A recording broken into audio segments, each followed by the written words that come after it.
morning, everybody. It is a wonderful, sunny, hot day here in Arizona. We've been having record breaking heat, 118, 117. I think today's supposed to be about 116. Hopefully, we're going to get a break this weekend and the monsoon storms are going to move back in and get us some relief from the temperature and also get some rain here. We're just really dry here in Arizona. Um, I've seen that there's heat waves all across the country. So hope everybody is staying hydrated and having a good summer. I was watching right before the podcast started. I was watching the TV and they were showing at the NATO conference that they're having there in DC right now. And Biden, and I don't know who the other gentleman was, I was just kind of like in and out of the room, were standing there. I think it was the head of NATO, I guess whoever they voted to be the head of NATO or whatever. But anyway, they were standing there, and each leader of the country were coming up and um, having photos with them. And the one guy on Biden's left was, of course, greeting the people, the person as they were coming down the stage. And then that world leader would get in between Biden and this guy. And they would greet the first guy and walk over to Biden, and Biden was just standing there like, and barely acknowledging the person and turning and looking at the camera with this blank space stare on his face, and it was really awkward to watch. It was uncomfortable for me, but it was embarrassing to think that this is our president. It's just crazy. And then I was able to watch. I saw before I had to turn the TV off and get started. They were showing Macron, the French president, and all that just happened in their elections and whatnot, and how that goon has turned against his countrymen and women and his country, basically just the same way that Biden has.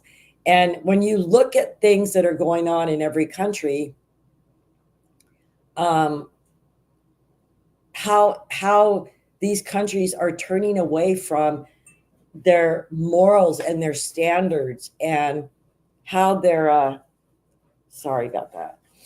My allergies are bad today. How they've turned away from their culture and what made their country so great. You look at Germany, and I know all of the refugees that came from the Middle East and came over there and invaded Germany, and what that has become. And it's eroding away at the German culture. And German girls are afraid to walk in ones or twos through their small villages like they used to on a daily basis, because these foreign refugees have come in and taken over, and they make it very scary for young women and even older women to be out in public, even to be in their homes, because they go after them and break into their homes and rape them and assault them. Bella's on one, so there's going to be a squeaking dog toy in the background. And the same thing with France. I remember when they were invading France a couple of years ago and watching that, and neighborhoods with cars on fire, and Paris looking the way it did. It was like, that isn't the Paris I remember in 2001 when I was there visiting it. It was a beautiful city. And to see it in the ruins that it was on the TV, and showing what was going on, and how these refugees, foreigners, these invaders don't care about the culture of France, don't care about the culture of Germany.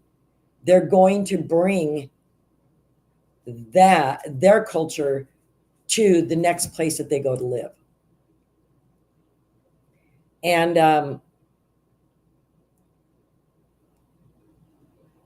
I don't know if I was able to, you know what, I'm going to try and show you this video. You guys, it is really scary. Let me see. I think I got it to go.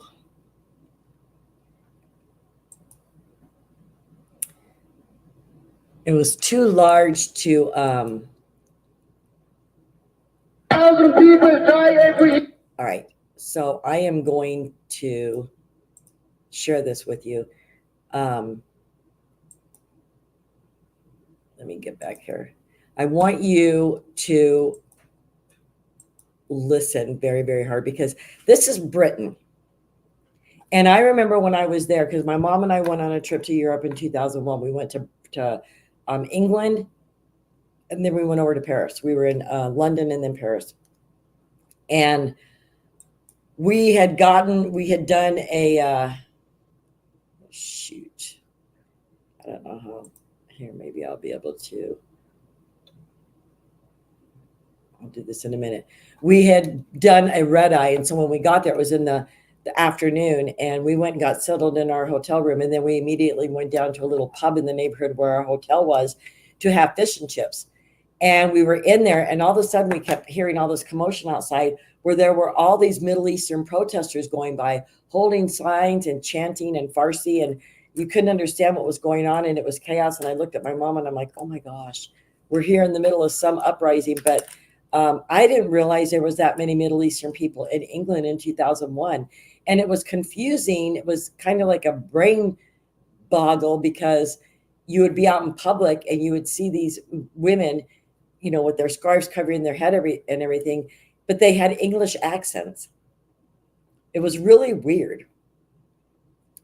Let me see. I might have to go in this way, and I apologize for. 1,000 people die every year because of the alcohol. We are sick and tired of democracy. All right, this isn't what I wanted to do. And I can't bring this up because it's not on this tab. Dang it.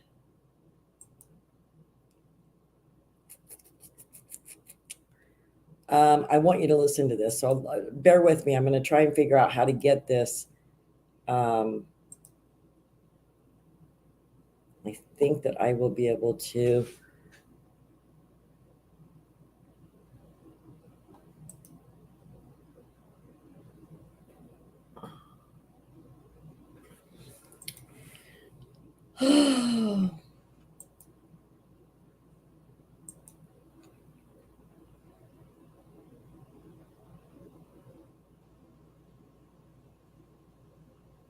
Hold on a second.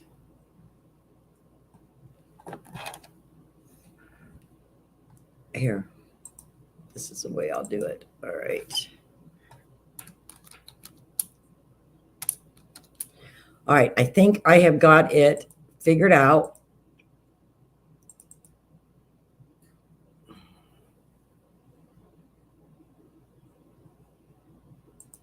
Hold on. Desktop.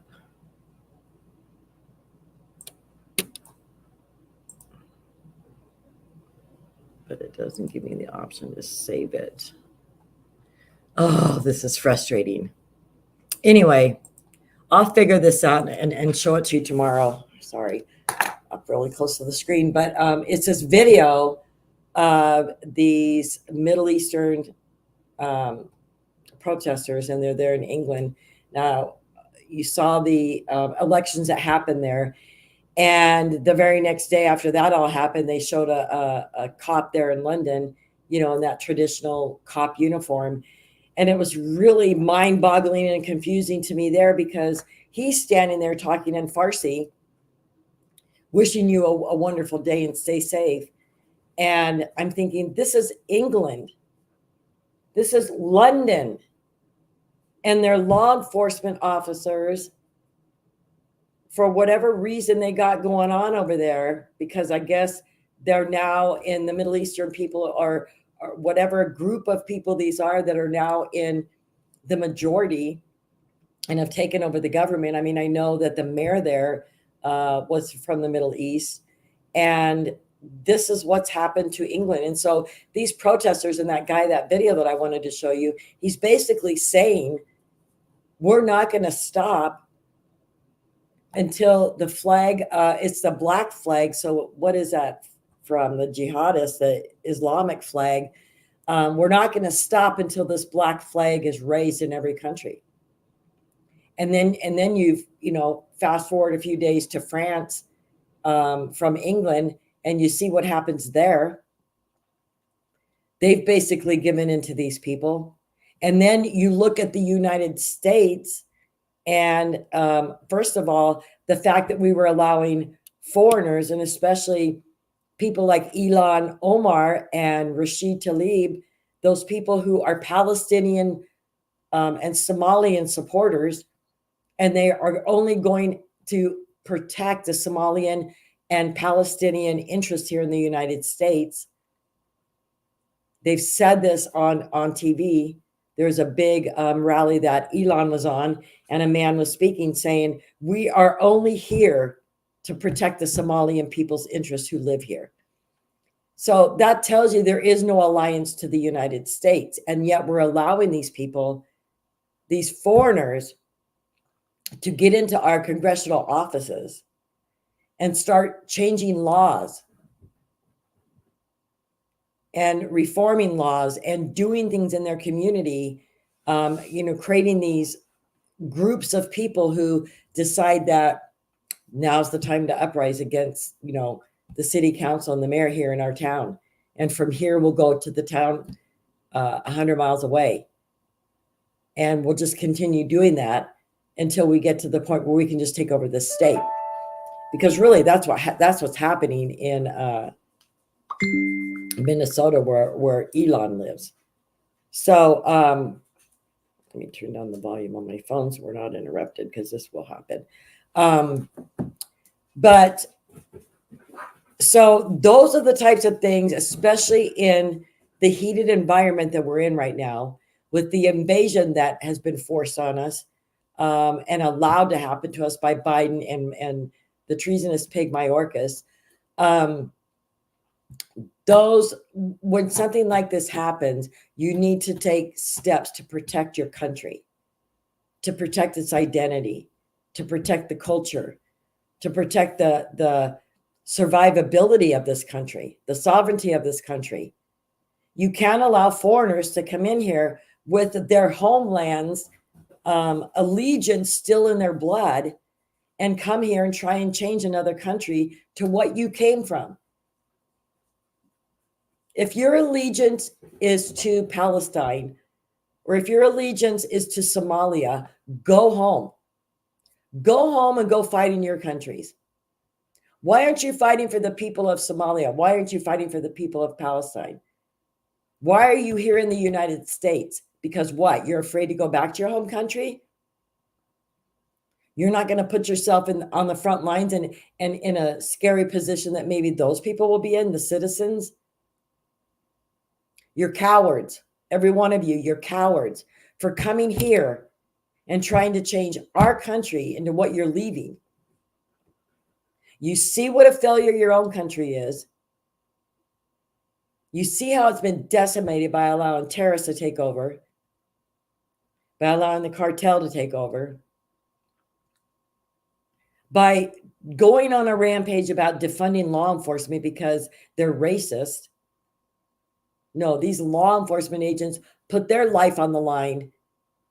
Elon and Rashid is who I'm really speaking to right now. They put their lives on the line. You're the law enforcement there at the Capitol who protects your behind. But you want to defund them. But of course, there'll be a stipulation in there, except for the law enforcement and security details that I have protecting me. This is what's so hypocritical and sick about these people. So, you've got all these problems in all these other countries, and now you've got all of these people who flooded our borders from God knows what country. So, for them to say that it's racist to not want open borders because, you're against brown people and people with skin color, different color skin coming into our country, that isn't the case at all, folks. That's what they want you to believe, to shut you up, to make you cower down, to not stand up for your country. and the fact that we have a right to have secure borders. There's people from, what is it, 170 different countries that have already come into the United States, with a high emphasis put on terrorist linked countries, drug dealing type countries, cartel type countries that are, well, countries, people coming from these companies that are run by the cartel. And I get it. These people are looking for a better life. They want to live a life of safety in a very small, concentrated group of people. There isn't 11 million people who Biden has left over our border. Those are not all people fearing for their lives. They came from a good life. And I brought up and talked about the fact that El Salvador is one of the most safest countries to live right now. The crime rate is down unbelievably. The new president has just taken control. And that is what is lacking across this world, is leadership with a backbone to face crime head on. We have no problem sending our young men and women of fighting age to a foreign country to face a foreign enemy.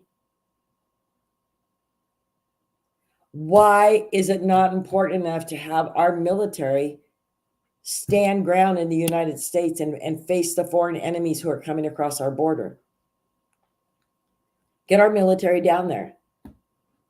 Our military signed up with an oath to protect this country and its citizens, as did every elected governmental official.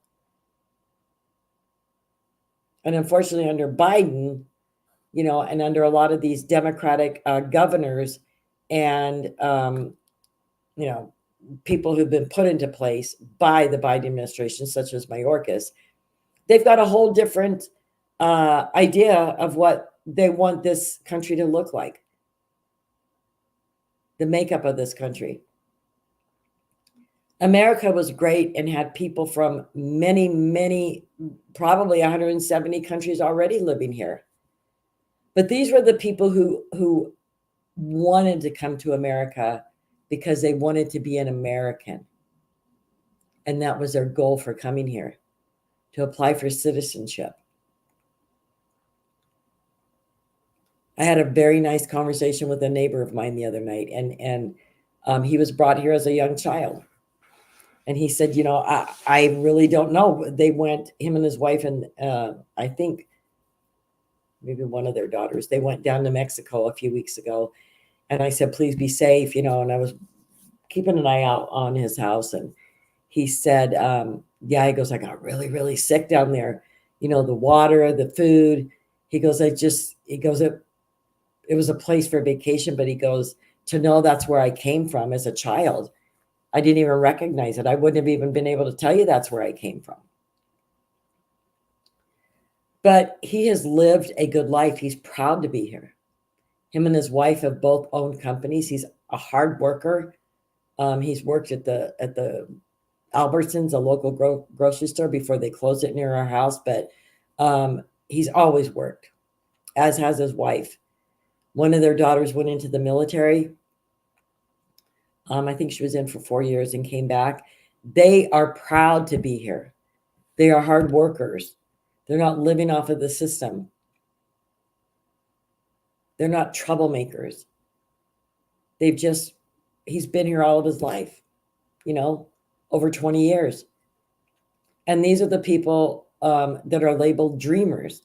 However, people like him who've been here for over 20, 25 years, it's got to be over 30 years, 35 years, easy. But those people, it was a whole different situation back in those days when the people would come over from Mexico and from South America. It was during the Obama administration when, of course, they created the DACA program, the Dreamers. And those are a whole different breed. Those were kids who were brought over some of them when they were kids, but a lot of them when they were teenagers. and a lot of them came from their countries with a criminal record. And it was against the law for Obama to even create DACA, the Dreamer program. It was against the law for him to even do that. He didn't have that authority as a president. Anything dealing with immigration needs to be handled by Congress. So he overreached his authority then. And of course, I think this is still in the court system. They still have to make a decision on this because they're still trying to, have rules and regs of what's going to happen to these Dreamers. Okay, so let's go back to when Obama created DACA. He created it and said, all right, we got 8,000 kids under the age of 18 that we're going to sign up on the DACA program, deferred action, to where they can't be deported. But the rules of this program were you can't have a criminal record. You can commit up to 3 misdemeanor crimes before you're kicked out of the program. If you commit a felony crime, you're kicked out of the program immediately, convicted of a felony crime. And okay, so they did it so fast. They didn't even know what they were doing. They didn't vet any of these kids properly. And some of them were in their, okay, let me go back a step. These were people who were like in their 20s and 30s who were brought here as children, mainly in their 20s. And, some of them were 17, 18, 19, and they did have criminal records. And some of them, like I said, had criminal records from where they came from. But the vetting process that Obama put into place never found this out. And if they did find it out, they hid it. They didn't make this public knowledge. They didn't make it public record. So as I was beginning my whole thing with the Trump administration and fighting illegal immigration after my son had been killed and researching and looking into all of this, that's when I realized, and, I made a statement about that out in public once about these DACA participants have committed felonies. And a lot of times they do backroom deals with the judges and with the prosecutors to where they reduce it to a misdemeanor so that they're able to stay within the guidelines of being in the DACA program. So that is how much these judges and these prosecutors care about the safety and well-being of their fellow American citizens. They're willing to reduce charges against an illegal criminal so that they're able to stay here, so that they're able to stay within the guidelines of the program that they're even here under. That's where things started.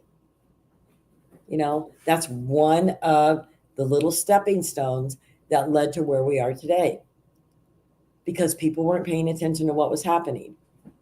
And I was screaming this, different times. And then finally, I think it was Breitbart did a big article about it and the backroom deals that were happening. And that out of the 8,000 DACA participants at the time, because they allowed a bunch of other people to sign up for it since, not anymore, but there was a cutoff date. But like over 35% of the DACA participants had criminal records. So what do you think the percentage is of the 11 million that have been brought out, that have invaded our country, who have criminal records? Look, every single day I'm getting articles, and a lot of them, like just the other day, there was a guy from, where was he from?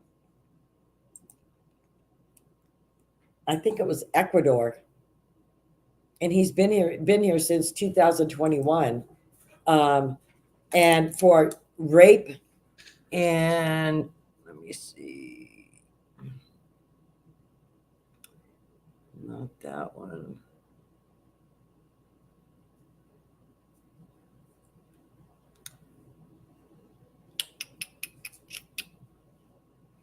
Yeah, I can't remember which one it is.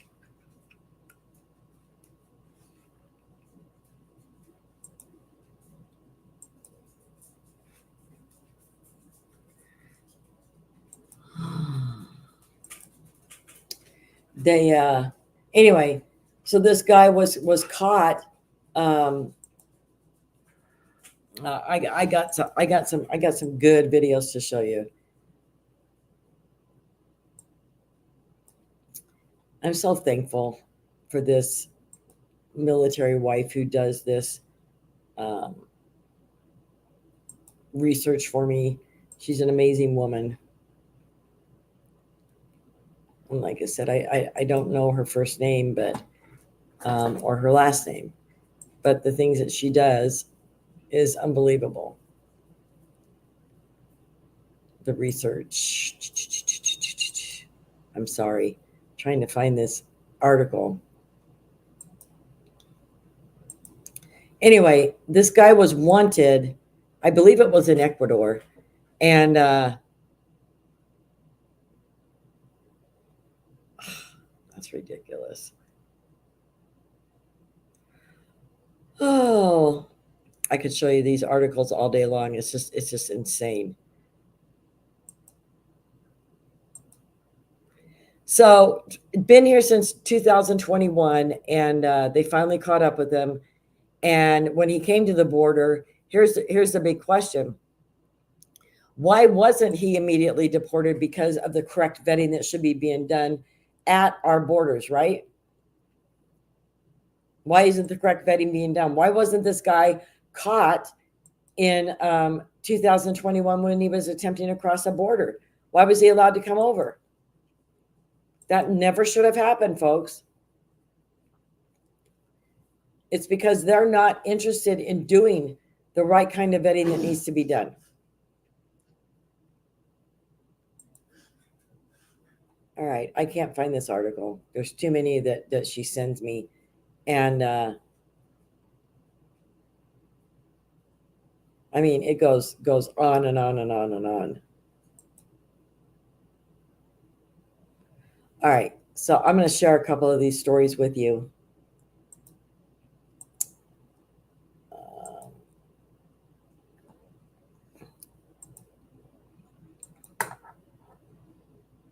Migrant choir teacher imprisoned in Texas for child porn. A choir teacher in Texas will spend 8 years in prison following his conviction on federal child pornography charges. The teacher is a Mexican national who was living legally in the country and will face deportation after his sentence. He's 33 years old. The choir teacher admitted to having received 300 child porn videos in a USB storage device from a 22-year-old Israel Flores. And in that hearing, Flores also pleaded guilty to his charges, and he also received the same sentence of 97 months. So this happens a lot here in the United States, to where these illegals are distributing child pornography. And you know, and then you've got the issue of these kids coming over the border, unaccompanied minors, and now there's, you know, they're unaccounted for. So this is Oscar Blue, and he does a lot of reporting down in Mexico. And he was talking to this guy from India, and he's down by the Darien Gap. And he says that it's in the Constitution of the United States that no human is illegal. And also, he also says that he will vote for Joe Biden when he gets to the U.S. I want you to listen to him. Name and where you come from? My name is Manish, and I am coming from India. India. Yes. How many countries you travel to get right here to Bajo Chiquito, Panama? Near about, I travel 10 to 12 countries to reach here. So how do you got that information that the Darien Gap, it is the way to migrate? Because in our country, everybody knows that Darien Gap is the only way to go to the US. But it is information through social media, newspapers, a media outlet, or where do you get it? Everything like social media, and with friends of friends, with my friends who goes by this way.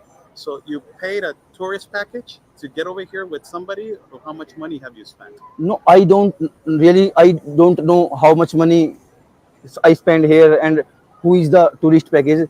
All this thing is done by my family. My family knows that what to do. I don't know who is the package, who is the Okay, so your person. money, so your family is the one that is paying Yes. for your travel right here. Yes, my family is paying for my travel to the. So what do you think about Joe Biden and what he's doing at the border? Joe Biden is a really great person. He is very helpful for immigrants. Helpful for immigrants. I will definitely vote for Joe Biden if I will get So if you had citizenship. the opportunity to vote in the United States of America and you had an option between Trump and Biden, who will you vote for? I will go for Joe Biden. Vote for Joe Biden. Yes. Okay. What border are you entering into the United States? Which border would you prefer to enter? I preferred Arizona border or Tijuana border. I mostly prefer Tijuana border. Tijuana. Tijuana border.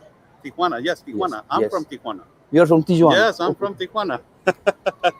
So, what, you already have a hotel that you're going in Tijuana, or you already have an arrangement to go to? How do you heard that Tijuana is a border to cross? Because most of my friends, my 12 friends, crossed from there near about 2 to 3 months ago. They Before. cross through the wall, or they cross through the CBP app?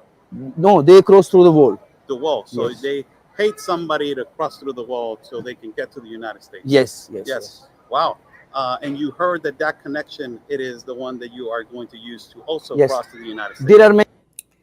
So he basically is just saying that his friends, his 12 friends, illegally entered the United States. They didn't use the CBP app. They didn't go to a port of entry. They paid a smuggler to just get them over the border. So that is still happening. This is an interesting perspective. Hold on a second. You know, people are really starting to become aware and starting to get mad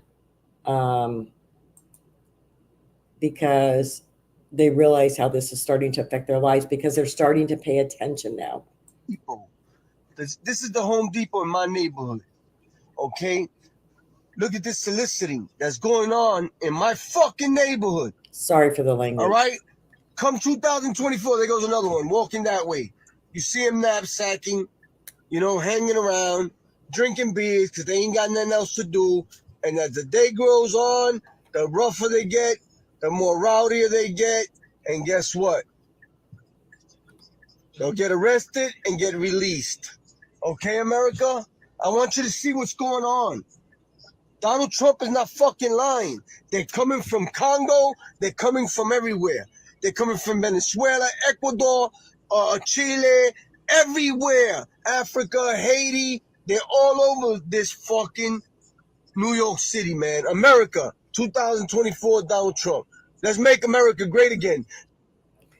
So, you know, that's how it is here in the Valley. I mean, they've kind of clamped down a little bit here in Arizona to where they can't be standing in groups like that. But of course, you know, they're out there at, 4:35, 6 in the morning, because these landscaping crews that go out and work here and do yards or big commercial buildings, they start very early in the morning because of how hot it is. So those people do get picked up. They're not standing around all day long like they may be there in New York, because it's a little hotter here.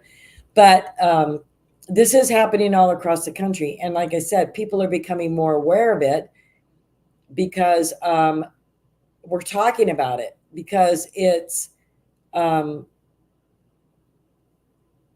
not something that's being ignored anymore. So let me pull this one up.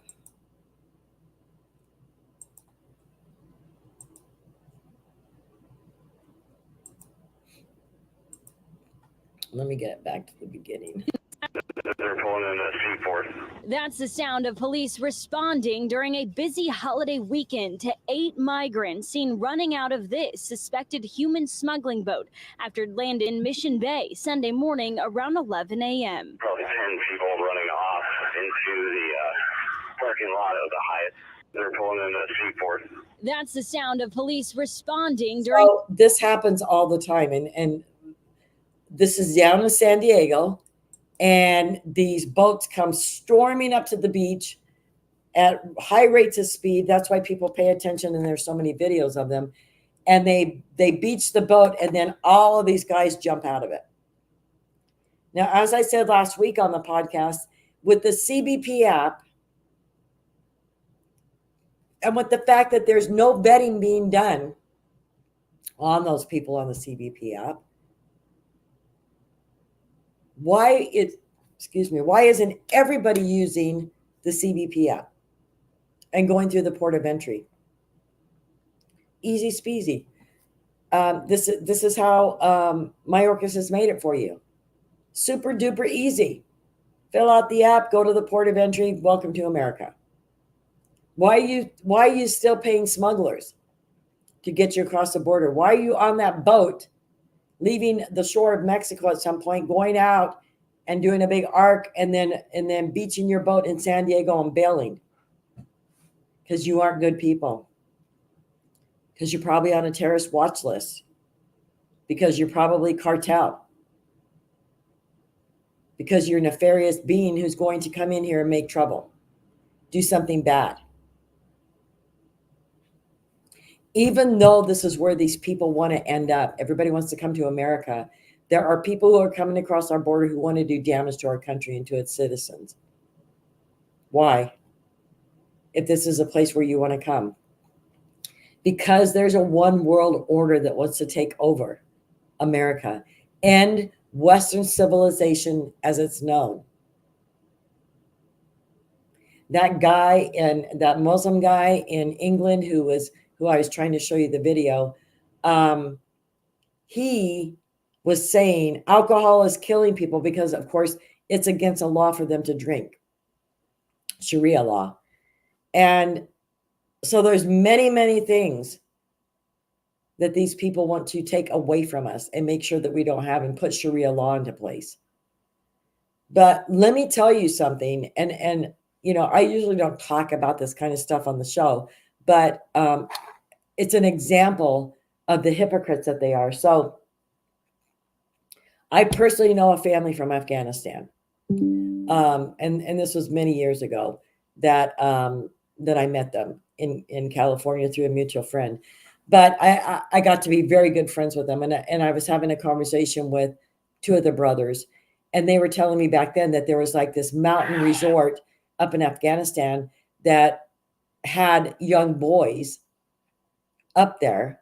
They would kidnap these young boys from their families and stuff and take them up to these mountain retreats. And the men would go up there for a boys' weekend with their friends, and they would sodomize these boys and have sex and have get sexual gratification from these young boys. They would dress them like women, because in Afghanistan, in the Muslim countries, if you are not a virgin when you're married, they will kill you. This is all under Sharia law. So, the Sharia law and these Muslim people talk about, if you're gay, we're going to throw you off the rooftop. Well, what are these men?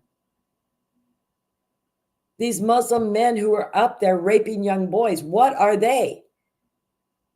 They're pedophiles. And yet that's acceptable to them. They changed the rules. Most things are okay for men to break the law. And I don't know enough about all of the Sharia law. I'm just saying in this one case, and it's documented, folks. There's all kinds of videos out there. You can find them on the internet about the dancing boys in Afghanistan. Look it up.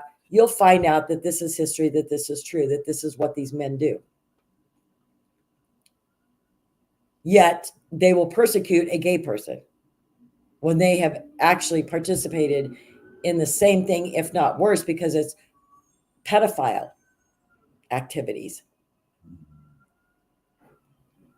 Holding these young boys hostage, taking them away from their families, forcing them to act like girls. They make them dance. They make them put makeup on. Excuse us, the garbage truck's going by, and Bella's letting them know they're not welcome. But anyway, so this is a hypocrisy that goes on in this world. And there's so many things like that are never really talked about, or nobody has a conversation about it because, oh, well, Yeah, we better not talk about that. It's time to start talking about it, especially when these are the very people who are coming into our country to try and take over. If you think what's happening in England and what's happening in France is not going to come here, you're sadly mistaken. They're already positioning themselves to do exactly what they've done to England and France. And that is one of the biggest reasons why there'll be interference, why the one world order elites, why all of these people in government who they're currently blackmailing, or they have something to hold over their head that will harm their family, or they've got threats for their life if they don't do what they're told. All of these people are working in coordination for one common goal: to end Western civilization, to end free speech, to end the freedoms that we know here in America. How blessed have we been to live in this country with the freedoms that we're afforded, that a lot of these countries aren't. Some of these countries that these people are coming from are not the best place to live. But that doesn't mean that you can just stroll over our border and make yourself at home here and take advantage of the free things that Mayorkas has decided these people deserve. And you and I are going to be forced to pay for it. We're Americans being extorted financially to support an invasion that Mayorkas has authorized.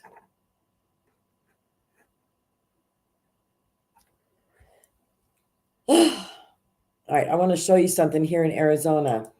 You know, a lot of this stuff's coming up right now because of voting and registrations and stuff. This guy says, I'll run this out again. A form from Arizona's Access, which is the Medicaid office, very explicitly telling folks that if their citizenship status cannot be confirmed, no worries, we'll make sure to send you a federal only ballot. So this says proof of citizenship requirement. And there's a paragraph in there that says, if you do not submit proof of citizenship and we cannot acquire your proof of citizenship from the motor vehicle division, which was the driver's license division, or the statewide voter registration database, you will receive a federal only ballot, which has only federal races and no state, county, or local races or initiatives and referendums. So basically, the state of Arizona is saying, as it has to be in every single state across this nation, don't worry if you can't prove your citizenship, because Arizona has laws that you cannot vote in our statewide, local, or county elections if you cannot provide your proof of citizenship. Thank goodness we're one of those states. But the federal law doesn't allow us to block them from voting in a federal election if they don't show their proof of citizenship. So that's what the SAFE Act is doing, what the Republicans are trying to pass right now back in DC, what they're trying to get through. Now, it will probably get through the House. It will probably get through the Senate, because it would be stupid for any Republican at this point to vote against it. But once it gets to President Biden's desk, he's already said he's going to veto it. And there isn't enough majority in the House or the Senate to even think about overriding a veto. So that is why the SAFE Act is important, because you don't have to show proof of citizenship to vote in a federal election. You could have some guy who came over in May from Bangladesh, and he went in to get his Medicaid insurance, and they said, we're going to register you to vote. Can you prove that you're a citizen? No, I can't. Okay, well, we're just going to send you, give us your address. We're just going to send you a federal only ballot. So a guy from Bangladesh, a Bangladesh citizen, came over here in May, and now he's able to vote in a federal election and choose who's going to be the next president of the United States, who's going to be the senator and congressman for the state that they're living in. But more than likely, the only person that will be voted on those ballots will be the president. That's the only person that they're going to mark on those ballots. I guarantee you there's going to be a huge percentage of ballots that are federal only ballots that only have who the president will be marked on it, checked on it. And they'll all be for Biden. Now, I read a little article yesterday that was saying the reason why they're bringing so many of these these illegals in isn't so much for them to vote themselves, but it is to create a ballot in their name. That's why they were hell-bent on getting these people registered. And they still can for the general. In a lot of places, deadlines are looming for voting in the primaries because Arizona's primary is the 30th of this month. And I think the cutoff was a while ago if you wanted a mail-in ballot. And that's usually what they do for these illegals is they do mail-in ballots. And they'll probably put an address of where they're not living. Or, if they're big apartment complexes, they may have a deal with the U.S. Postal Service person. We'll meet you there. What time are you going to deliver mail there? Because we'll get all the ballots because we're going to go talk to all the people up in that apartment complex and just take all the ballots and go back to their little Democratic fill out the ballot voting centers or secret headquarters and fill them all out and then go to a ballot box and stuff them all in there. Nothing happens to them. Very few people who did that in the 2020 election got prosecuted, even though there was tons of video. So how much do our elected officials really care if this is a secure election in 2024? I don't think so. Stephen Richer here in Arizona, who is the Maricopa County recorder, he's putting out all this stuff on the internet all of a sudden on Facebook that, the county recorder's office, we clean the voter rolls every single day. No, you're a liar, Stephen Richer. You're a liar. Because guess what I got in the mail the other day? I'll show you.